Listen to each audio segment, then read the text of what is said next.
Oui, nous avons organisé cette conférence dans le but d'inciter davantage la jeune fille camerounaise à s'intéresser à l'enseignement technique et beaucoup plus l'enseignement technique industriel. Parce qu'on se rend compte aujourd'hui que nous aimerions bien avoir ce qu'on appelle l'égalité des genres dans tous les différents corps de métier.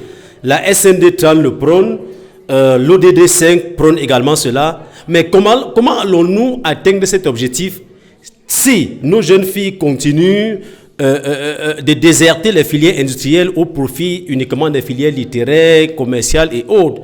Nous avons donc organisé cette conférence pour expliquer aux jeunes filles, pour expliquer aux parents que vous deviez comprendre que la technique industrielle n'est pas la chasse gardée des garçons. Tout le monde peut faire cette technique, y compris les filles. Je suis très heureux parce que les filles et les femmes que nous avons invitées à cette conférence ont été très réceptives et nous espérons tout simplement qu'elles feront bon usage de tout ce qu'elles ont pu apprendre au cours de cette conférence. En dehors de la conférence d'aujourd'hui, quelle est votre stratégie sur le terrain? Qu'est-ce que vous comptez faire dans les prochains jours pour atteindre votre objectif? C'est un processus. Il fallait déjà faire cette conférence pour faire un état des lieux, voir ce qui cloche avant par la suite de trouver des solutions qui pourraient nous aider à court terme de juguler cette situation. Heureusement, nous avons pu, à travers tous nos différents spécialistes, faire un état des lieux. On a fait des analyses, on a compris qu'est-ce qui peut être la cause de cet état des choses. Dans les jours à venir, nous allons implémenter à notre niveau les différentes propositions qu'ont faites les différents panélistes. Et aussi, nous allons, pourquoi pas, faire un plaidoyer auprès de l'administration afin que ce soit, comment dirais-je, une conjugaison d'efforts. Parce que, dites-vous, la SND 30 ou l'ODD 5 s'est fixé pour objectif la parité dans tous les corps de métier d'ici 2030. Ça veut dire que nous ne sommes qu'à 5 ans de l'échéance. Il est urgent donc d'agir.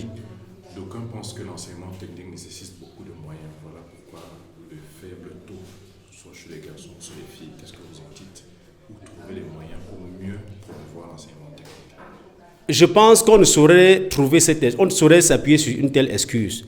Certes, l'enseignement technique nécessite beaucoup de moyens, mais je voudrais plutôt qu'on essaie plutôt d'évaluer, de se demander quelle est la plus-value, quel est ce qu'on gagne derrière l'enseignement technique. Tout ce qui peut créer des richesses, tout naturellement peut avoir un coût.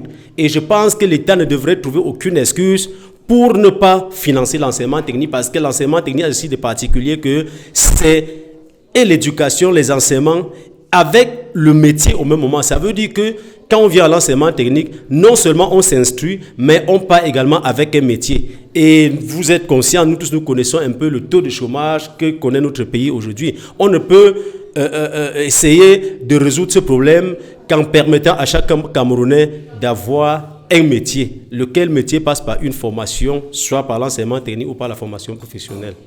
Alors la sensibilisation doit commencer alors dans les familles, au primaire et au lycée ensuite.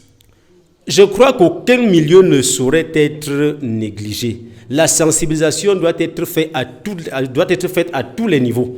Au niveau de notre association, nous passons déjà dans les groupes sociaux. Nous passons dans des associations des familles, dans des associations des villages et autres.